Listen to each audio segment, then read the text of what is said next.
Chers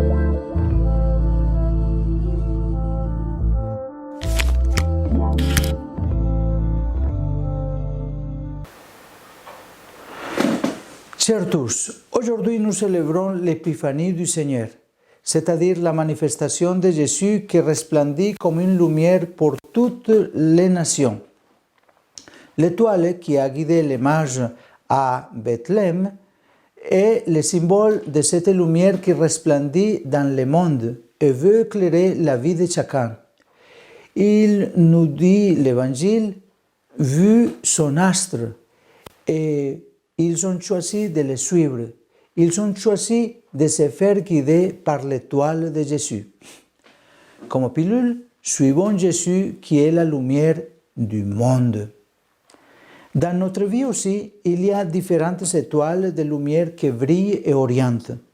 C'est à nous de choisir lesquelles suivre. Par exemple, il y a des lumières intermittentes qui vont et viennent, comme les petites satisfactions de la vie. Même si elles sont bonnes, elles ne suffisent pas parce qu'elles durent peu et ne laissent pas la paix que nous cherchons. Il y a ensuite les lumières éblouissantes des projecteurs, de l'argent et du succès qui promettent tout et tout de suite. Elles sont séduisantes, mais elles aveuglent par leur force et font passer des rêves de gloire à l'obscurité la plus épaisse.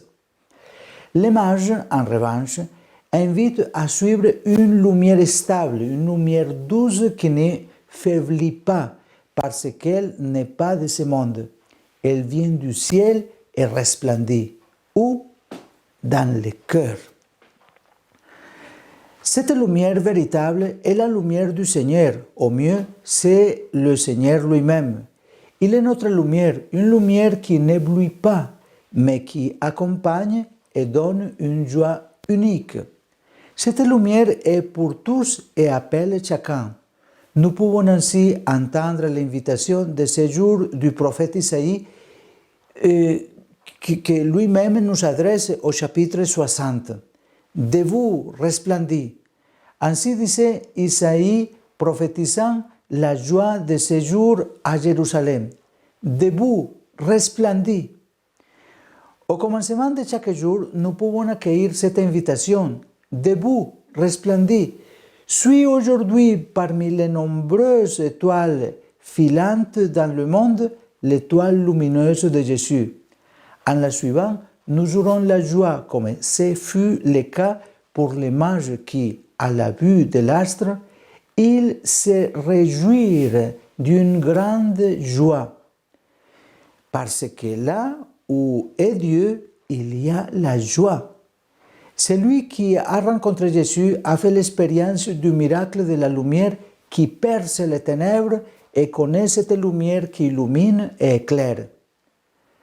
Le pape François nous dit: je voudrais, avec beaucoup de respect, inviter tout le monde à ne pas avoir peur de cette lumière et à s'ouvrir au Seigneur. Je voudrais, continue le Saint-Père, surtout dire à celui qui a perdu la force de chercher, qui est fatigué, à celui qui, écrasé par les ténèbres de la vie, a éteint son désir. Debout, courage, la lumière de Jésus sait vaincre les ténèbres les plus obscures. Debout, courage. Et comment trouver cette lumière divine? Suivons l'exemple des mages que l'Évangile décrit toujours en mouvement. Celui qui veut la lumière, en effet, sort de lui-même et cherche. Il ne reste pas enfermé à regarder ce qui se passe autour de lui, mais il met sa vie en jeu. Il sort de lui-même. La vie chrétienne est un chemin continuel, fait d'espérance, fait de recherche, un chemin qui, comme celui des mages, se poursuit même quand l'étoile disparaît momentanément de la vue. Sur ce chemin, il y a aussi des embûches à éviter. Les bavardages superficiels et mondains qui freinent le pas, les caprices paralysants de l'égoïsme, les gouffres du pessimisme qui piègent l'espérance. Ces obstacles bloquent les scribes dont parle l'évangile d'aujourd'hui. Ils savent où était la lumière, mais ils n'ont pas bougé. Quand Hérode leur demande où devra naître le Messie, à Bethléem, ils répondent. Ils connaissent le lieu, mais ils n'ont pas bougé. Leur connaissance a été vaine. Ils savaient beaucoup de choses, mais pour rien. Tout était vain. Il ne suffit pas de savoir que Dieu est né si l'on ne fait pas avec lui Noël dans son cœur. Dieu est né, oui, mais il est né dans ton cœur. Est-il né dans mon cœur? Est-il né dans notre cœur? Et ainsi, nous le trouvons comme les mages avec Marie, Joseph dans l'étable. Les mages l'ont fait. Ayant trouvé l'enfant, ils se prosternèrent et lui rendirent hommage. Ils n'ont pas seulement regardé, ils n'ont pas seulement récité une prière de circonstance et sont repartis. Non, mais ils l'ont adoré. Ils sont entrés dans une communion personnelle d'amour avec Jésus. Ensuite, ils lui ont donné de l'or, de l'encens et de la myrrhe, c'est-à-dire les biens les plus précieux. Apprenons des mages à ne pas consacrer à Jésus seulement les moments perdus et quelques pensées de temps en temps. Sinon, nous n'aurons pas sa lumière. Comme les mages, mettons-nous en chemin.